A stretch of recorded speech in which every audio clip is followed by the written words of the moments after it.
Hello everyone and welcome back to another biome adjustment video.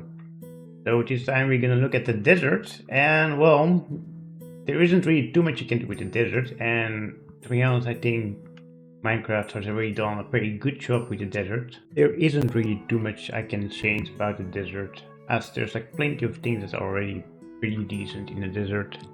As you know, it's a desert, you can't really do much about a desert, it's just sand.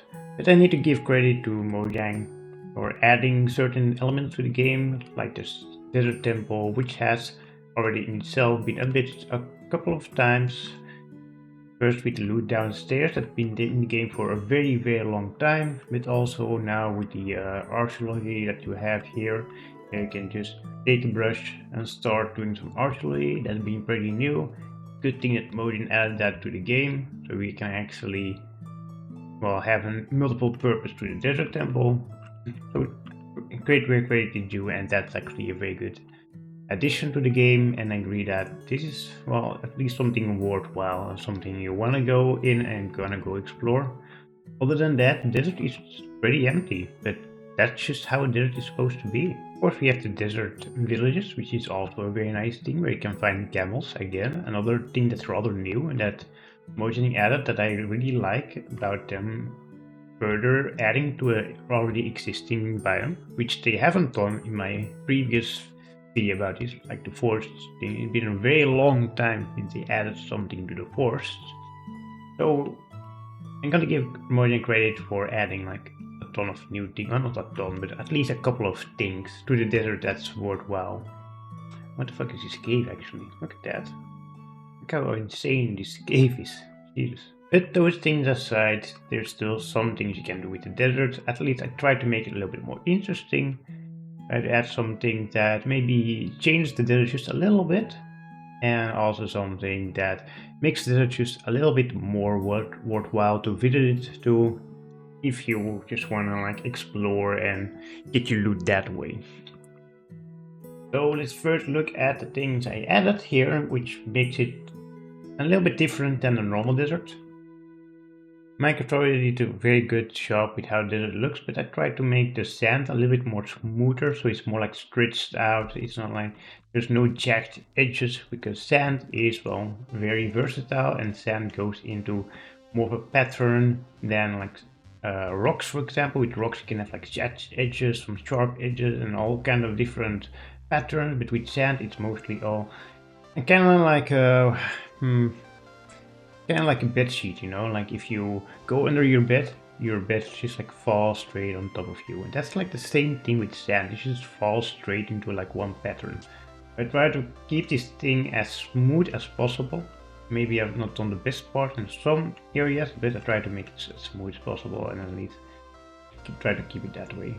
Probably get some like this, for example. Got to remove that so it's more like smoothened out and never like overdoes the pattern of the sand, so it's like more of like a line, more, you know what I'm talking about, like it's smoothing out. And besides that, you will probably also notice that I use red sand, and that's because, well, if you look at the deserts in real life, you'll notice that there's always like a layer of some redder sand below the lighter sand. And I think that's a very good addition to the game, because red sand is a nice block to use sometimes, but it's so hard to find, and it's only like in a mesa biome that you can find it, and those biomes are very rare. So adding the red sand, even if it's like just a little, to the normal desert, makes it a little bit more common, makes it a little bit more usable, I would say. And it's also worthwhile to go for the desert for it, just not only for the sand, but also for the red sand. Then addressing the elephant in the room, you'll obviously notice that I added an oasis here. I thought that maybe adding an oasis to a desert with like having a very rare chance to spawn, maybe like only once in the entire desert, and that's only like an uncommon or like a rare occurrence that it actually happens. Let's say out of every desert you have, it's like maybe 1 in 3 or 1 in 4 to find an oasis. And oasis exists out of all kinds of different plants and trees and palm trees. Maybe add a different kind of tree for the palm tree. So a palm wood in real life is kind of combination of the strip spruce, well, the spruce logs and the mangrove logs, like a color between it, so it's like a brownish red instead of like a Bordeaux red.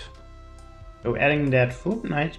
Will be like another wood block, which is always lovely.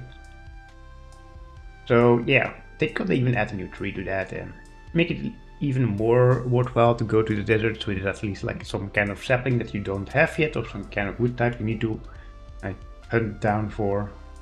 It's just the small things that make certain areas worth exploring. Anyway, the other reason why I want these oases to be rare, other than it's of course being rare in real life, is because there's also a small chance, maybe like 1 in 2 chance, that there's a small pathway down here, like a small cave.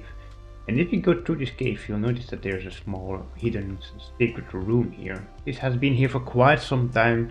Maybe some old Egyptians made like a sacrifice chamber, or some, I don't know what the Egyptians did. They did something at least, you know.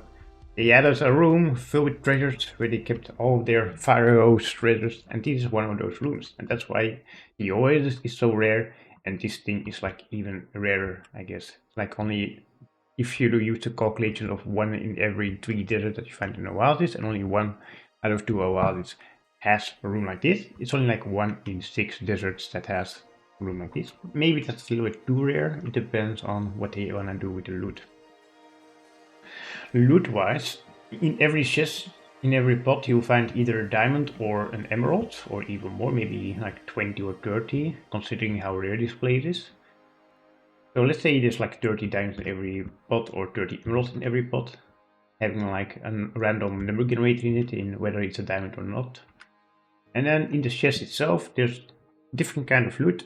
You have, of course, the common one, where there's like at least 2 of them in every chest, which is just leather, stone, and pottery shards. And then the uncommon loot, or the somewhat more common loot, is all the gold stuff. Then maybe the uncommon loot is iron and nautilus shell and doing armor trim, which makes it a different way to get nautilus shell itself. Because honestly, for the amount of hours I've played Minecraft in survival mode, I think I only got like 1 conduit out of it. So these things are very rare, so another way of obtaining them is always welcome in my opinion. And also because you have to go underwater, it makes sense that there's like an outer shell, lore-wise.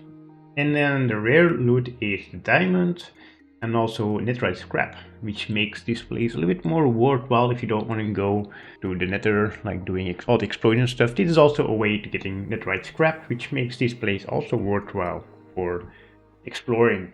And then there's this one pot here at the back, which could have very legendary loot, you could say, which in this case is the netherite scrap. But let's say you can also get like a netherite ingot or another very rare item. Then this place is like almost like the legendary pot that you want to go for, and it has always like the perfect loot, which is always very useful. So yeah, that does sound like a very interesting way of doing it, and it also makes that this place is a little bit worth exploring, but you won't miss out too much if you don't explore this. It's like perfectly balanced as how I like it. Oh yeah, beside that, it's like the perfect opportunity for Minecraft to add coconuts instead of okay here, of course. We also like coconuts, and maybe we can do something with that. You know, you don't know. I mean, that might be useful for something. And there you have it. That's my new addition to the desert biome. Granted, there isn't too much you can do to the desert because it's just a whole bunch of sand. So, well, I could add something very extraordinary, I think, but I want to keep things very vanilla-like, and I think this could be like a perfect thing to add to vanilla Minecraft, which makes it not too overpowered, but very balanced and very fun to explore. I hope you guys liked this one, and if you do, please subscribe or like the video, and I'll see you guys in the next one. Goodbye!